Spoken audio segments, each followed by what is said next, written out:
Bienvenue sur le cercledesliberaux.com. Je suis Simone Bapler, rédactrice en chef des publications Agora, une source unique d'analyse et de conseils financiers indépendants et non conventionnels. Aujourd'hui, je vous propose de parler des frais bancaires.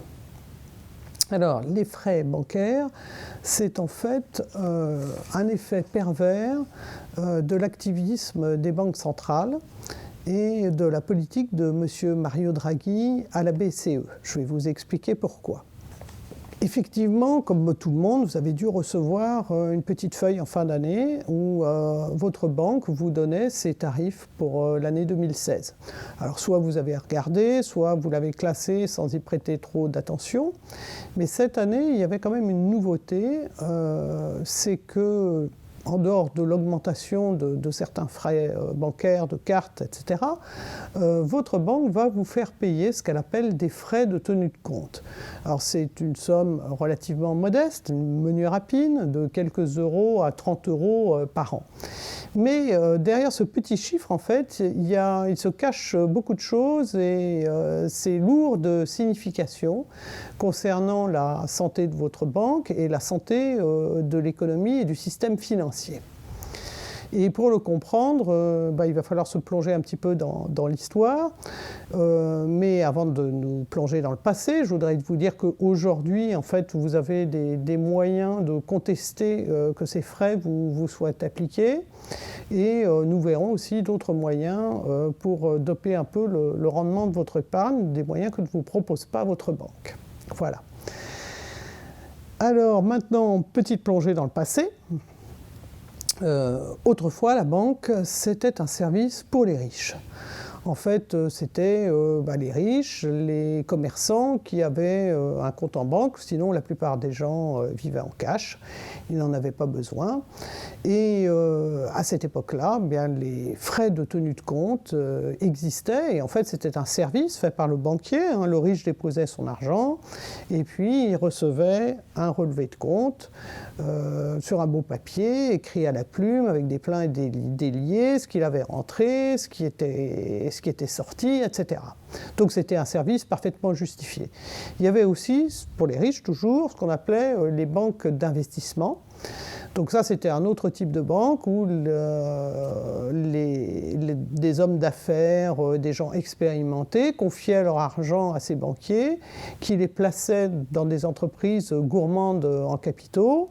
En contrepartie, ils avaient une très bonne rémunération. Et si par malheur, l'aventure entrepreneuriale se passait mal, eh bien, le banquier était ruiné, les déposants perdaient leurs dépôts et le monde continuait à tourner parce que personne n'a jamais pleuré sur la disparition de l'argent de quelques riches. Voilà. Maintenant, époque moderne, on avance rapidement. Après la Seconde Guerre mondiale, on décide de bancariser les gens. C'est-à-dire que l'idée qui se cache derrière ça, c'est qu'on va collecter l'épargne de tout le monde et les banques vont s'en servir pour financer l'économie. Alors qu'est-ce que c'est financer l'économie ?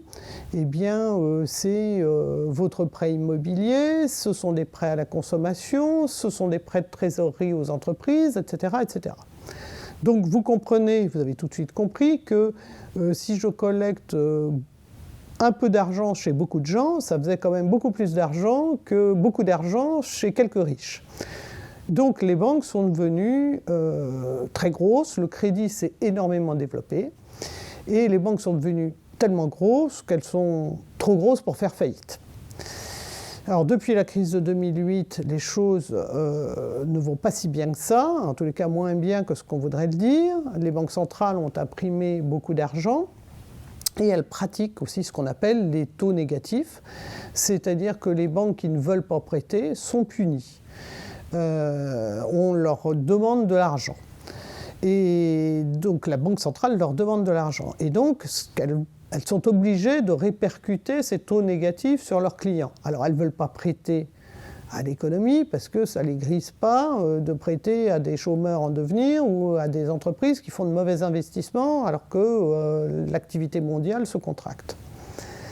Donc en fait, c'est ces taux négatifs que sont en train de vous répercuter les banques. Et encore une fois, vous êtes en train de payer le prix de la crise financière de 2008.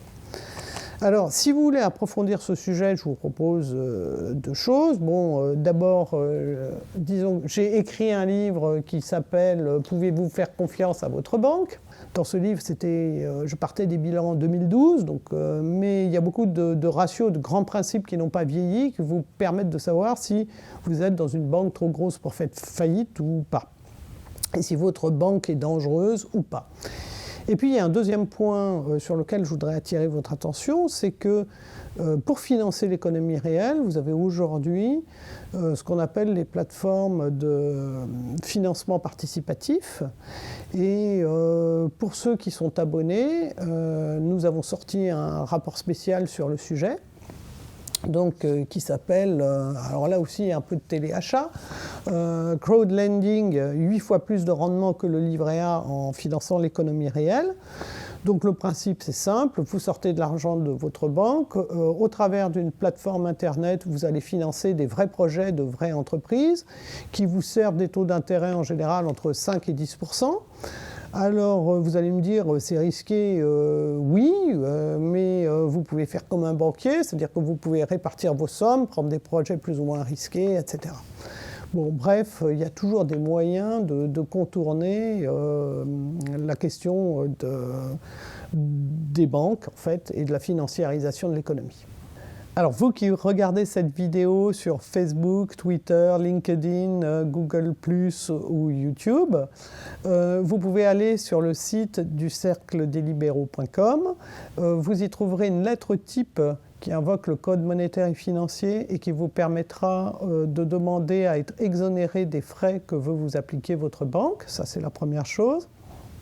Et puis, sur le site des publications Agora, si vous vous abonnez, vous pourrez recevoir notre rapport spécial qui vous explique comment financer l'économie réelle sans passer par votre banque. À très bientôt pour une prochaine vidéo et très bonne année 2016.